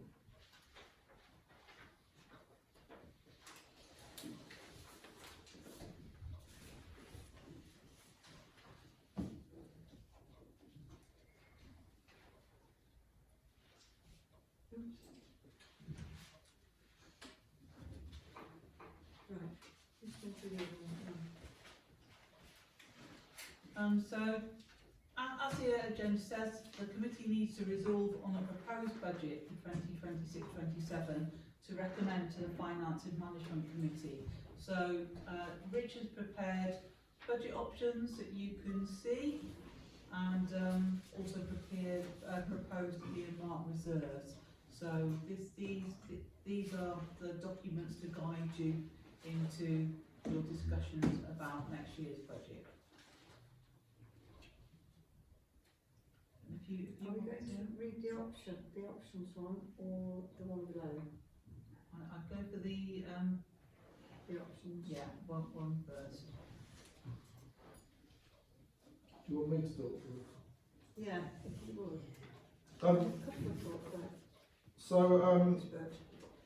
So the options, I mean, I haven't done much more than just roll over the budgets from this current year in a lot of these. As you know, quite a few of the budgets that we're talking about, like the public toilets and the seats and shelters, are going to be under budget this year.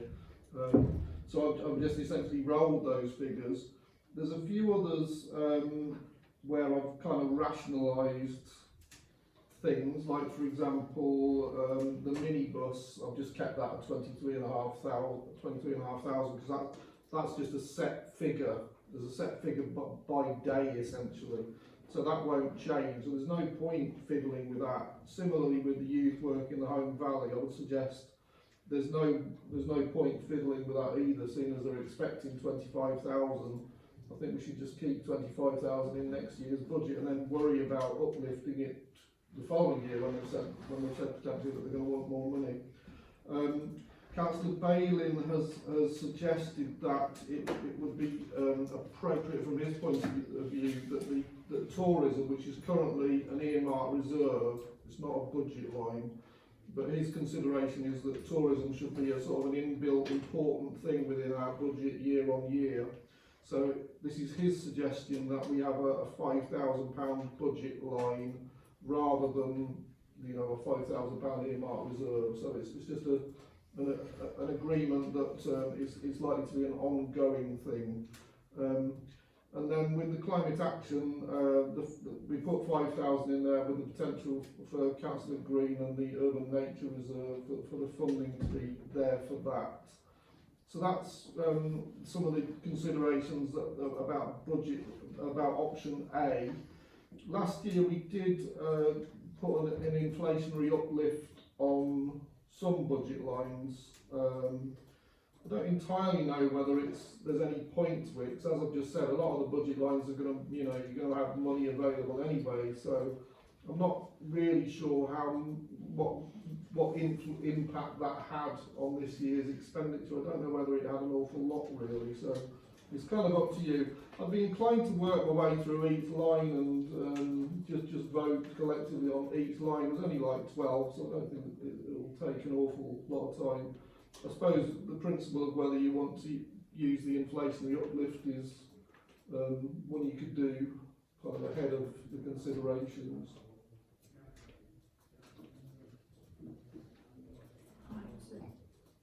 Sorry. And a couple of the lines, Richard, you've increased in anticipation of work we're expecting do, like the phone boxes and the war memorial. Yeah, some of them are some of these are discussions with the clerk rather than the committee. You should feel free to amend any of these. These are not things that, you know, these are things that are for you to decide on based on your, you know, the outcomes and the goals of your committee. The clerk's opinion was that uplift on those two budget lines, for example, was because, you know, we're going to need money for those particular things, isn't it? Because of the Heckworth phone box, and we're anticipating work. Is it the Heckworth War Memorial as well? The Heckworth War Memorial as well. So, and then other ones like the Christmas provision. There's probably not enough I put there. It probably needs perhaps an extra couple of hundred, maybe 5,200 if you went with the non-inflation uplift. In my working life, our chief financial officer always, as she put it amusingly, always built fat into the budgets. Yeah. But it seems that at this point you're saying that some of these budgets, you know, that you put in the left-hand column, the current budgets are going to be underspent, not by massive amounts or anything, but there is some fat in those. So rolling them forwards is a sort of precaution. I see we are 5,000 and a bit over, but that's for a couple of new lines and those increases you just discussed. I'm just making the observation that it all seems sensible to me. I was just going to suggest if anyone's got to make any remarks, then we could perhaps just collectively decide it was okay. If we're looking through them, the public toilets one, the day-to-day, but where does it say here about the public toilets phase 2? That's the earmark reserve. Yes, That's the earmark the reserve. next bit. That's the next bit. It's a project.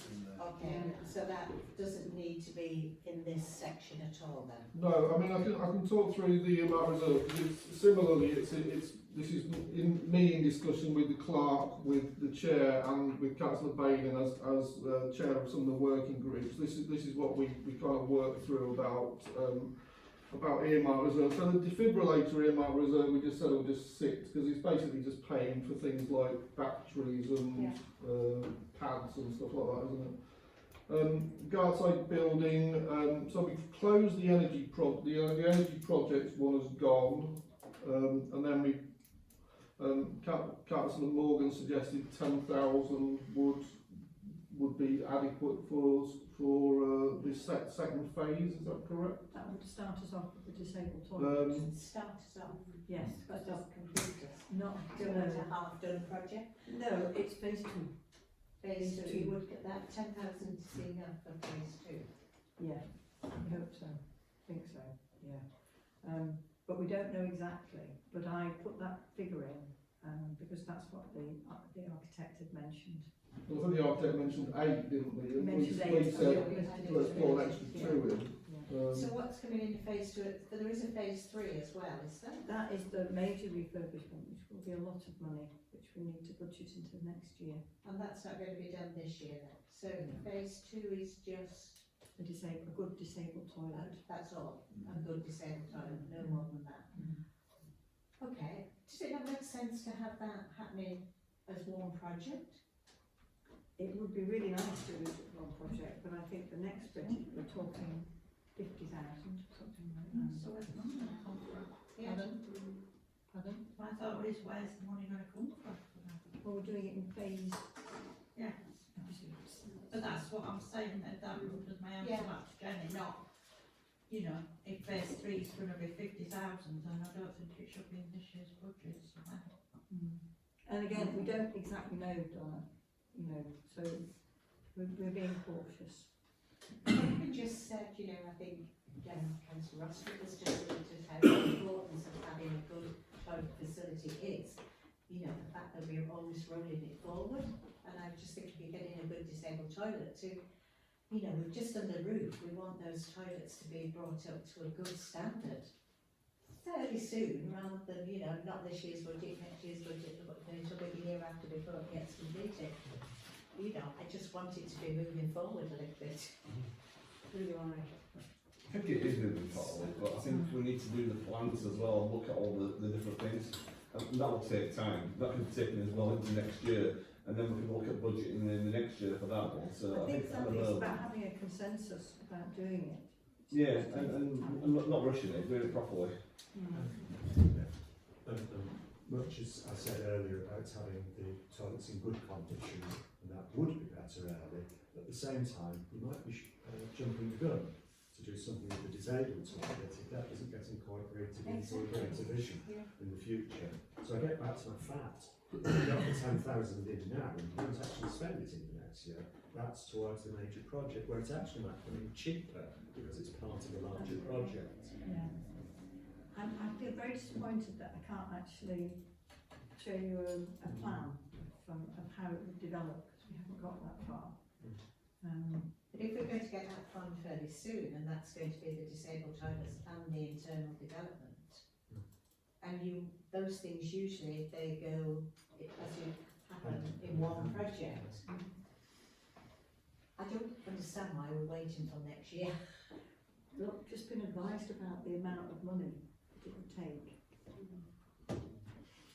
Can I suggest, whilst I'm not saying when the work should happen, but I think actually getting some of that money in this year in the EMR, yeah, otherwise we're going to take a hell of a hit next year. Yes, And I'd rather, take more it this in, year. if there was 20,000 or so going towards that from this year. You would feel more comfortable that it was a go.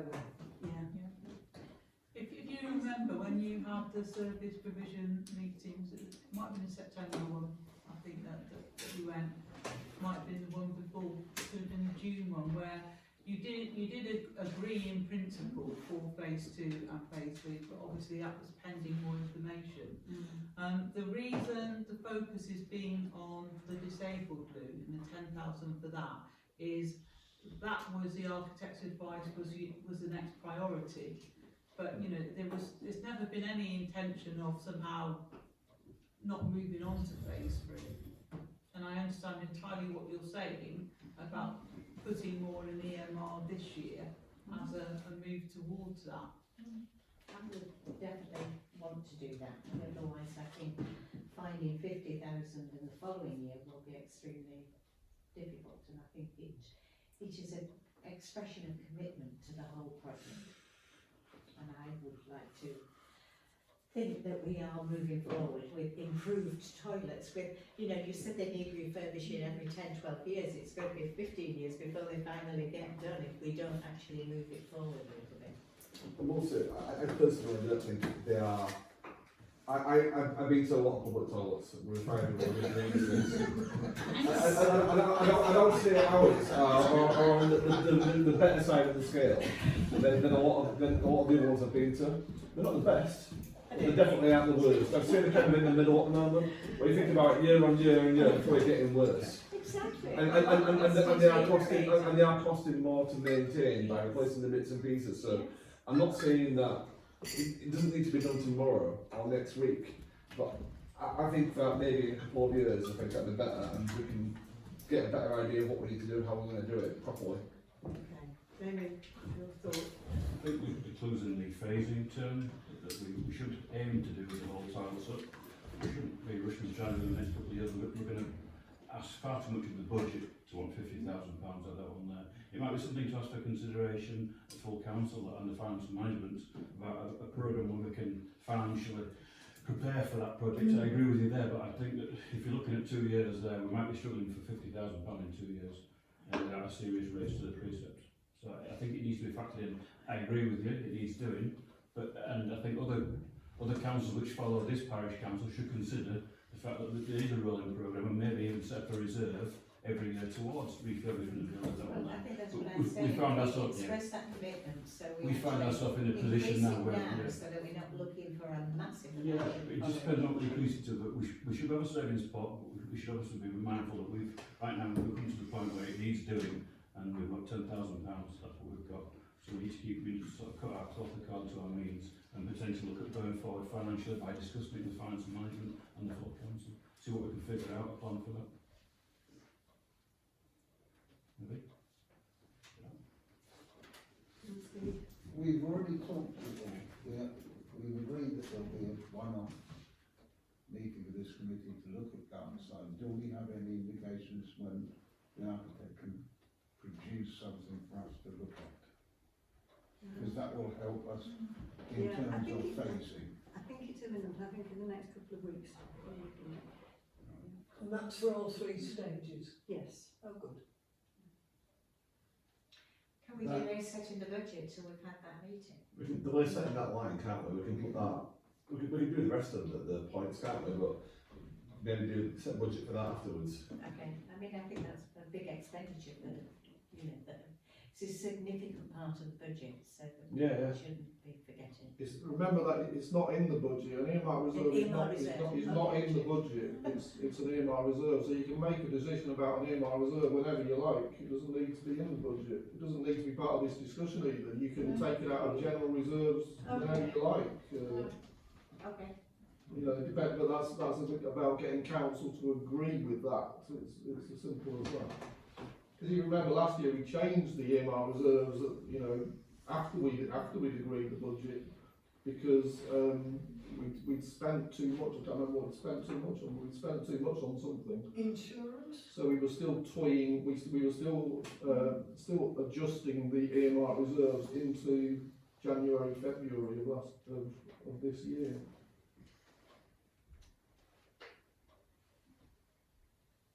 So, you see, the thing is, getting the budget set is very different than the earmark reserve. Getting the budget set, once it's set, it's set. You can't change it for the whole year ahead. Earmark reserves you can change whenever you like. You know, don't get trapped into thinking you can't adjust your expenditure for the earmark Except reserve. that, if we wanted to earmark 20 grand this year and 20 grand next year, it would affect the council budget. We would, Of course. and we need to discuss it. Of course. We can't just say we'll shift them around. Yeah, of course.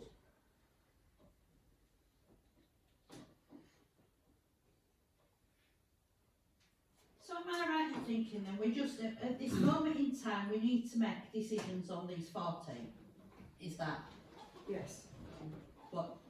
Yeah. You mean on the budget, On the the actual budget. budget lines? That's what you. Yeah. That's what So you we need need to do to, now. so it's the 14 in the colour coordinated boxes, So right, so we'll work through those, and then I think I'd like to accept Jenny's suggestion of hanging fire about the earmark reserve. We're not actually making a decision on that, it's the budget line. Yeah, yeah. But when do we need to know about the earmarked reserve in order for the council, the F&M budget and the council budget to embrace them?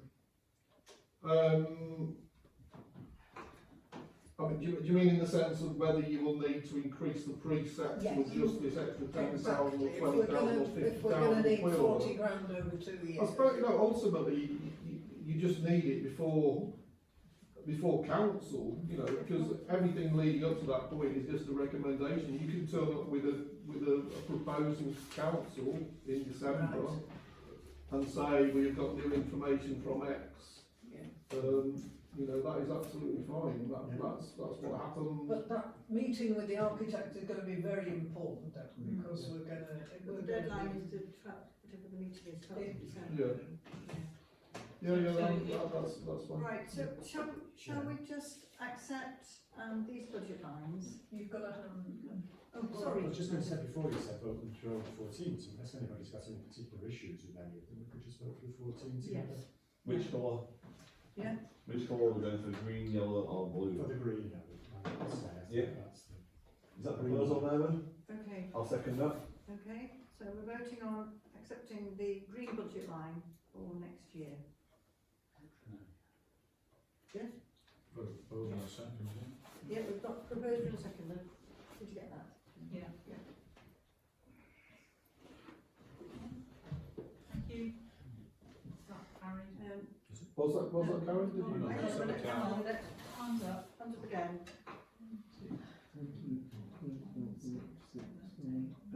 9. Okay, against? And abstentions. Okay. 9 against 4.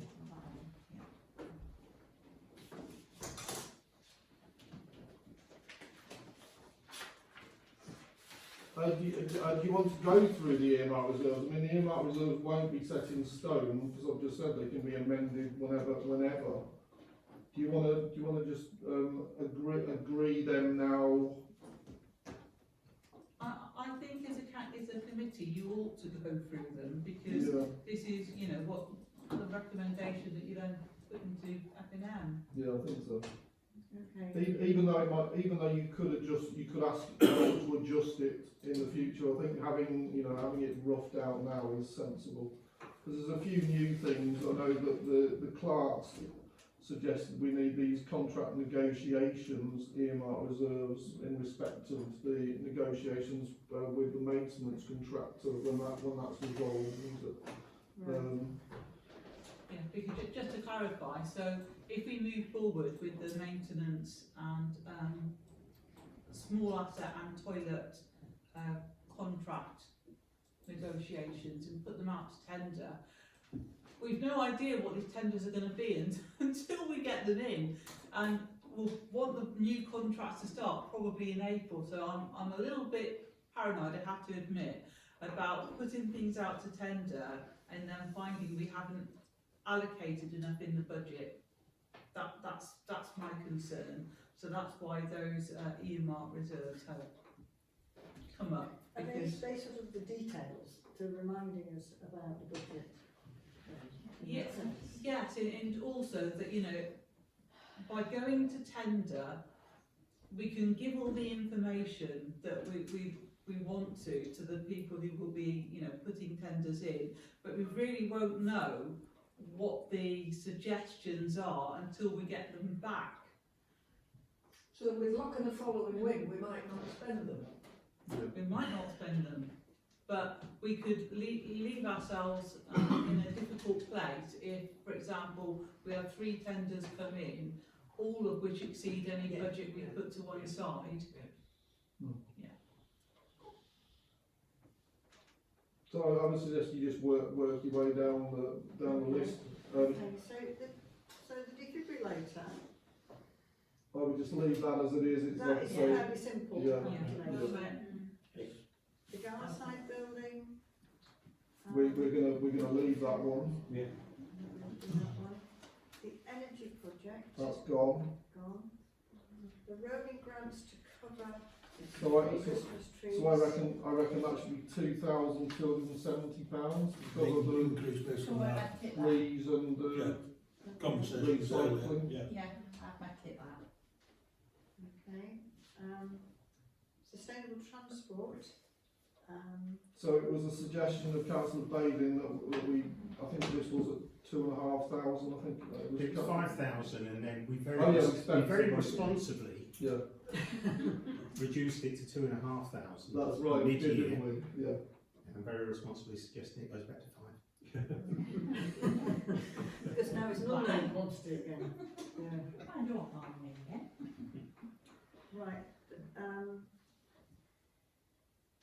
tourism doesn't have an earmark reserve, but it is in the budget, so That's right. that's So okay. that's 0. Dog waste is Dog gone. waste is gone. The war memorial is, a calculation that you've done because you know that that's ongoing, just over the phone box. Yeah. And then you've just explained about the maintenance contracts, so, okay, those ones we don't know. Can I ask for Richard's advice about the bus shelter? Should this be built in now as an EMR, and also, you know, talking about the Honley roof as well? And I think they're both, I really don't know how much we're talking. No idea. Yeah.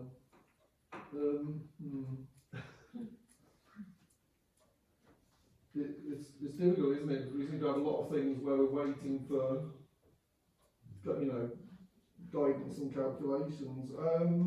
Or can I suggest that perhaps we set a figure, whether it's 5,000 or whatever? If it's more than that, we'll have to look at general reserves.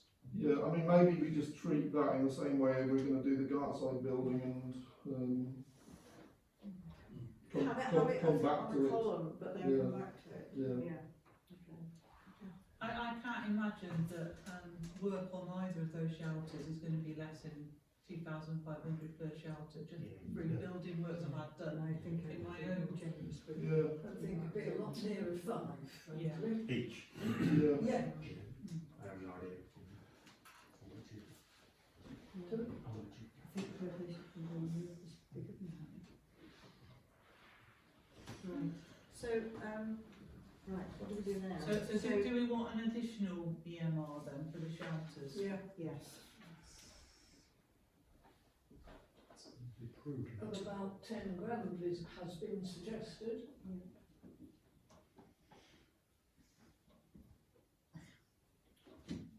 Well, you're going to have to vote on You want to these. take a vote on that? Are you voting on them individually or as a bunch or what? Can we vote on them together? Has anyone got any, no one's shown any, exceptions to any of this line, have they? So can we vote on them collectively? I think it's two votes, isn't it? One on this list we already have in front of us, and then one on the extra. Yeah. Yes, Yes. yeah, okay, so, all those in favour of accepting these EMRs as marked? Okay, thank you. And then all those in favour of adding an extra piece, which is the restoration of 2 bush shelters, Well, 10,000. 10,000. That's going high, I think. Yes. Yeah. Okay, yeah, that's Thank fine. you. Can I have some? Do we need to vote on the possibility of balloon or not? Do we need to vote on having possibly a further EMR once we've consulted with About the toilets. about the loo? Well, like I say, I mean, any of you can take a motion to council. Ah, right. So So we if don't you've got that need- information, We've you got a can bit go more to council. You know, it's helpful these things if they are collective decisions, but in this case, Sorry, Harry, yeah? Can we use money from the loan charge to pay for the outside building? I was thinking that earlier tonight actually. That crossed my mind. I don't know. Rather than someone, I don't know. It's possible. Raise the We're looking at one expenditure fairly soon. has it, Probably. do you want to turn it off? Feel free to make that suggestion. Yes. Top of the head.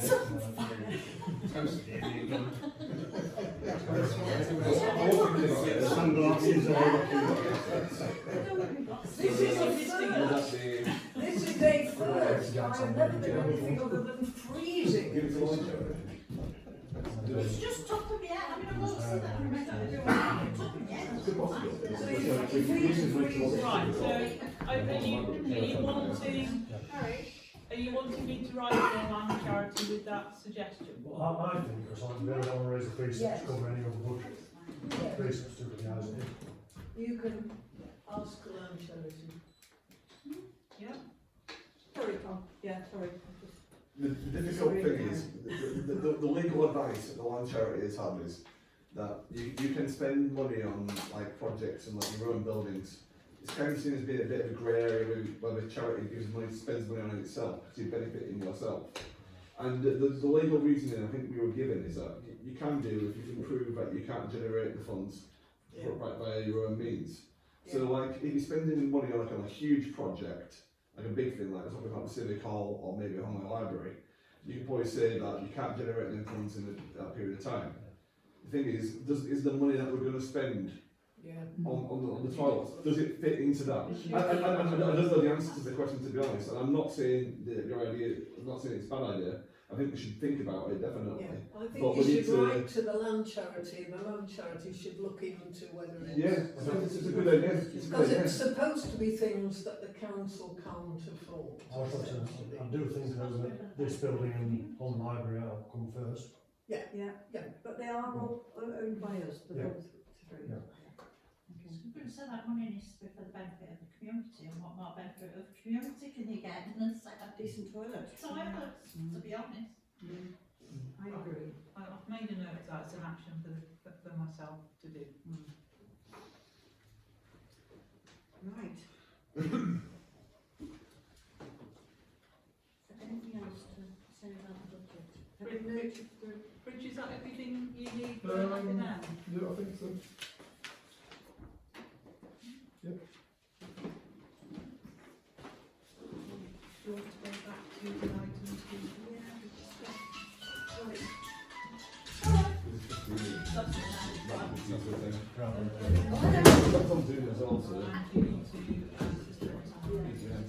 Alright, just hang on a minute. Are we spend some more just so we can do this. Yeah. Two items on the best. Okay. We don't have to vote, do we? Just agreed. You can read it, you chair can say it. Yeah. Right, so the next item is Urban Nature Reserve Project. Nothing to report. All I want to bring to this Councillor Rostron, who wasn't at the original meeting when the working group was set up, has expressed an interest in joining the working group. So can we agree that Councillor Rostron is allowed to join the working group? Yeah. Thank you. I did confirm before the meeting that he wanted to. Right. And then the very last item is priorities for climate action activities. Have we met that criteria with our discussions? That's the item. Is this priorities going forward? It's just always on the end. I think we've discussed various things. We have. Next is seeding routes, anything to do with bus provision. Yeah. And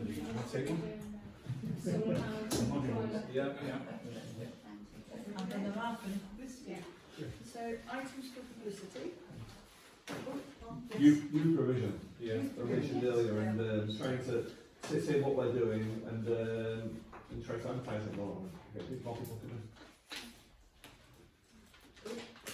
And possibly promote that the Christmas trees are being supported by the parish council. You know, we've talked about, you know, maybe there should be a bauble on the Christmas trees that says donated by the parish council, you know, that we, or, you know, some acknowledgement. If we do, where's that tree for the word